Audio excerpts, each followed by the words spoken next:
आज हम करने जा रहे हैं फंडामेंटल थ्योरम ऑफ अर्थमेटिक्स। सबसे पहले हम प्राइम नंबर और कंपोजिट नंबर के बारे में जान लेते हैं। मैंने पहले भी बताया था कि प्राइम नंबर्स वो होते हैं जिनके सिर्फ दो फैक्टर्स होते हैं, एक तो वो नंबर खुद और एक 1। फॉर एग्ज़ाम्पल 2 को क्या लिखेंगे, 2 × 1। तो ये जो 2 है वो प्राइम नंबर है, इसका एक फैक्टर 2 है और एक 1 है, मतलब एक तो ये वही नंबर होगा और दूसरा क्या होगा 1। 3 को क्या लिखेंगे, 3 × 1। 11 को क्या लिखेंगे, 11 × 1। तो these are the prime numbers 2, 3, 5, 7, 11 and so on. These are the prime numbers. और एक होते हैं कंपोजिट नंबर्स।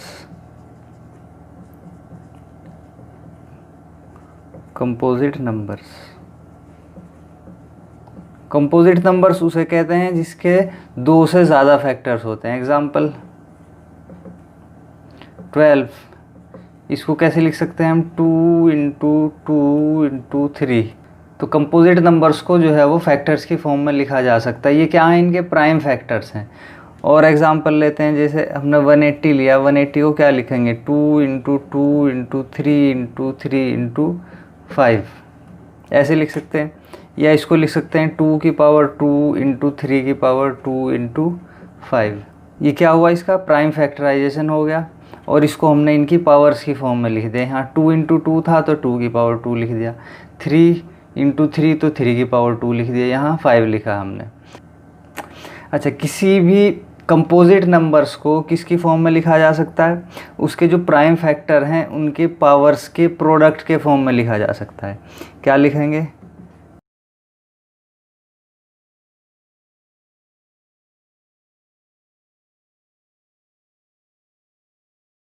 तो इसी को हम क्या कहते हैं, fundamental theorem of arithmetics. Fundamental theorem of arithmetics क्या कहती है कि every composite number can be expressed as the product of prime factors.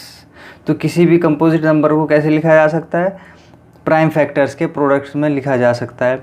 And its factorisation is unique. उसका फैक्टराइजेशन कैसा होगा, यूनिक होगा, apart from the order in which the prime factorisation occur. यानी कि उनका ऑर्डर डिफरेंट हो सकता है। फॉर एग्ज़ाम्पल जैसे हमने 6 लिखा, 6 को क्या लिख सकते हैं, 2 × 3, और क्या लिख सकते हैं, 3 × 2। तो ऑर्डर डिफरेंट हो गया, पहले हमने 2 लिखा फिर 3 लिखा, पहले हमने 3 लिखा फिर 2 लिखा। तो यहाँ ऑर्डर डिफरेंट है लेकिन जो फैक्टराइजेशन है वो यूनिक है। एक 2 फैक्टर है इसका, एक 3 फैक्टर है, यहाँ भी 2 फैक्टर है और एक 3 फैक्टर है। अब इसकी एप्लीकेशंस देख लेते हैं।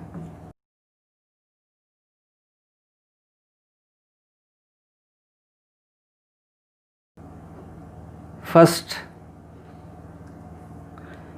एप्लीकेशन है, एग्जांपल हम लेंगे कि चेक वेदर 12 की power n ends with 0 or not, where n = 1, 2, 3, 4 and so on। n जो है वो कोई भी नेचुरल नंबर हो सकता है। तो इसमें कह रहा है कि 12 की पावर n जो है वो 0 से एंड होगा या नहीं होगा, इसको हम चेक करते हैं। सॉल्यूशन देखो इसका कैसे होगा। तो यहाँ देखो, अगर कोई भी नंबर है, अगर वो 0 से एंड हो रहा है, उसके प्राइम फैक्टर्स को अगर हम देखें तो 10 = क्या लिखा हमने, 2 × 5, 20 क्या लिखा, 2 × 2 × 5, 30, 2 × 3 × 5। तो यहाँ देखो 10 जो है वो 0 से एंड हो रहा है, 20 ये भी 0 से एंड हो रहा है, 30 ये भी 0 से एंड हो रहा है। तो इसका प्राइम फैक्टर क्या आया, 5। इसका प्राइम फैक्टर क्या आया, 5। इसका प्राइम फैक्टर क्या आया, 5। तो जो भी नंबर 0 से एंड होगा उसका प्राइम फैक्टर क्या होगा, 5 होगा। या वो 5 से डिविजिबल होगा। अब देखो 10 भी 5 से डिविजिबल है, 20 भी 5 से डिविजिबल है, 30 भी 5 से डिविजिबल है। तो जितने भी नंबर एंड होंगे 0 से वो किससे डिविजिबल होंगे? 5 से डिविजिबल होंगे। अब यहाँ लिखेंगे हम कि एनी नंबर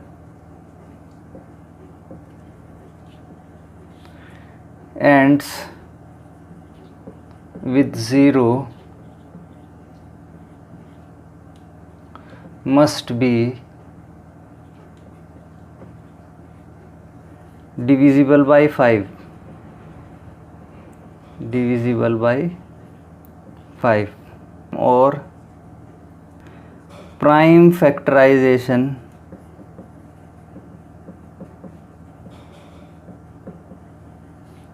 of 12 की पावर n would contain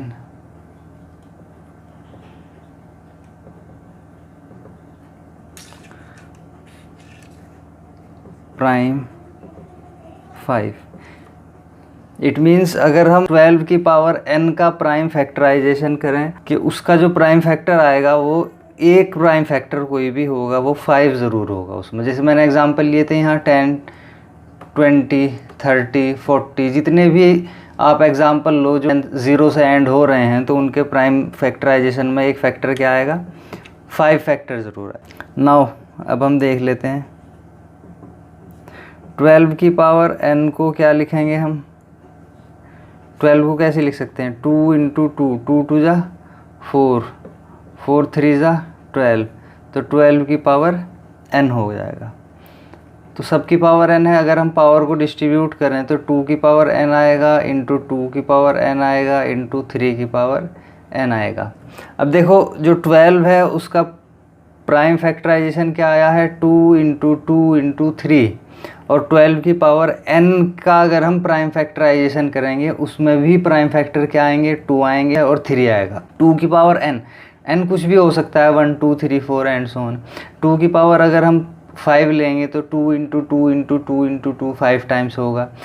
यहाँ देखो कहीं भी प्राइम फैक्टर हमारा 5 नहीं आ रहा है, तो यहाँ पे हम लिखेंगे जो 12 की power n does not has 5 as a prime factor, prime factor.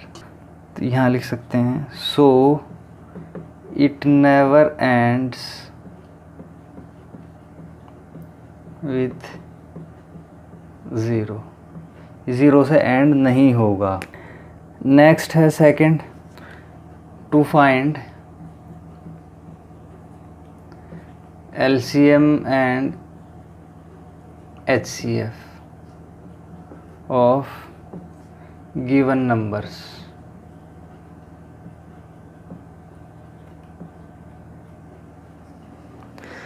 कोई भी आपको नंबर्स दिए हुए हों उनका हमें LCM और HCF फाइंड आउट करना है। LCM पता है लीस्ट कॉमन मल्टीपल, और HCF होता है आपका हाईएस्ट कॉमन फैक्टर।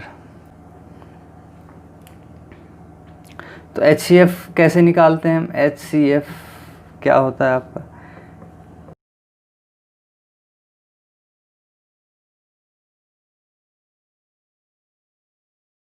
कोई भी नंबर्स आपको दिए हुए हैं उनके जो कॉमन प्राइम फैक्टर्स होंगे उन सब का हम क्या लेंगे? प्रोडक्ट लेंगे, वो क्या होगा? HCF होगा। LCM क्या होता है?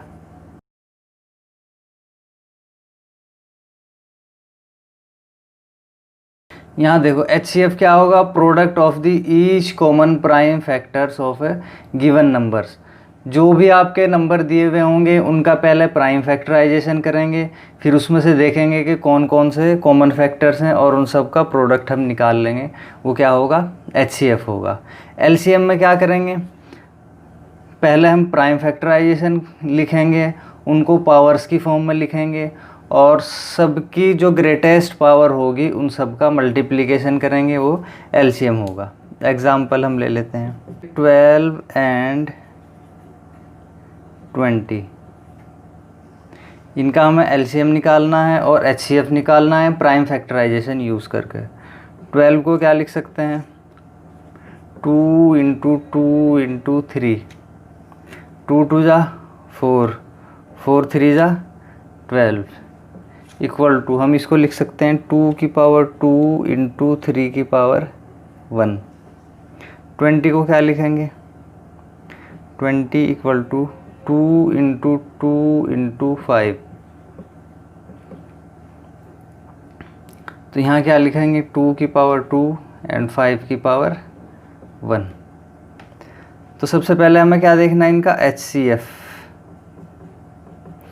HCF में हम क्या लेते हैं, product of each common prime factor. अब ये प्राइम फैक्टर्स हैं, ये भी प्राइम फैक्टर्स है। अब कॉमन देखेंगे, इसमें 2 कॉमन है, इसमें भी 2 कॉमन है, एक और यहाँ पे 2 कॉमन है और यहाँ भी 2 कॉमन है। ये देखो यहाँ 2 कॉमन है और ये 2 कॉमन है, 2 इंटू 2, इसके अलावा कोई कॉमन नहीं है। तो इन दोनों को क्या करेंगे, मल्टीप्लाई करेंगे, कितना आ जाएगा 4। तो ये तो हुआ हमारा HCF। अब हम फाइंड आउट करेंगे LCM। LCM क्या होगा, product of the greatest power of each prime factor. तो इसके लिए हम क्या लिखते हैं, जितने भी प्राइम फैक्टर हैं पहले सबको लिख लेते हैं। एक तो 2 प्राइम फैक्टर है, दूसरा 3 प्राइम फैक्टर है और फिर 5 प्राइम फैक्टर है। 12 और 20 में जितने भी प्राइम फैक्टर्स होंगे सबको हम लिख लेंगे। उसके बाद देखेंगे कि ग्रेटेस्ट पावर देखेंगे किसकी कितनी है। 2 की ग्रेटेस्ट कितनी है, यहाँ भी 2 है, यहाँ भी 2 है, तो क्या लिखेंगे 2। अगर यहाँ 2 होता और यहाँ 2 की पावर 3 होता तो हम ग्रेटेस्ट पावर लिखते, यहाँ 2 की पावर 3 लिखते। 3 कितना है, 3 की पावर 1। 5 कितना है, 5 की पावर 1। तो सबकी मल्टीप्लाई कर देंगे, 2 2 जा 4, 4 3 जा 12, 12 5 जा 60। तो HCF कितना हुआ हमारा 4, LCM कितना हो गया 60। अच्छा, अगर आपको कोई 2 नंबर गिवन हो, 2 नंबर आपको दिए हुए हैं, एक A है और एक B है, तो उन दोनों नंबर्स का product A into B equal to होगा LCM of A and B into HCF of A and B। दोनों का LCM और HCF को मल्टीप्लाई करेंगे तो दोनों नंबर्स के मल्टीप्लिकेशन के बराबर वो आएगा। अच्छा, ये जो एप्लीकेबल है ये 2 नंबर्स के लिए है। अगर हमें 3 नंबर दिए हुए हों और उनका LCM और HCF अगर हमें निकालना है तो उसमें ये एप्लीकेबल नहीं होगा। एग्ज़ाम्पल ले लेते हैं, NCERT का एग्ज़ाम्पल है।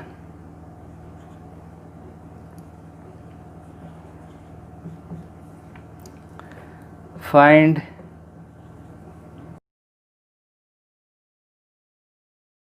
तीन नंबर्स दिए हुए हैं और सबका हमें HCF और LCM फाइंड आउट करना है। तो पहले प्राइम फैक्टराइजेशन लिखेंगे, 6 इक्वल टू 2 इंटू 3।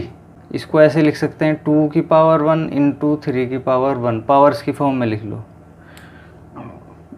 72 के फैक्टर्स करके देख लो।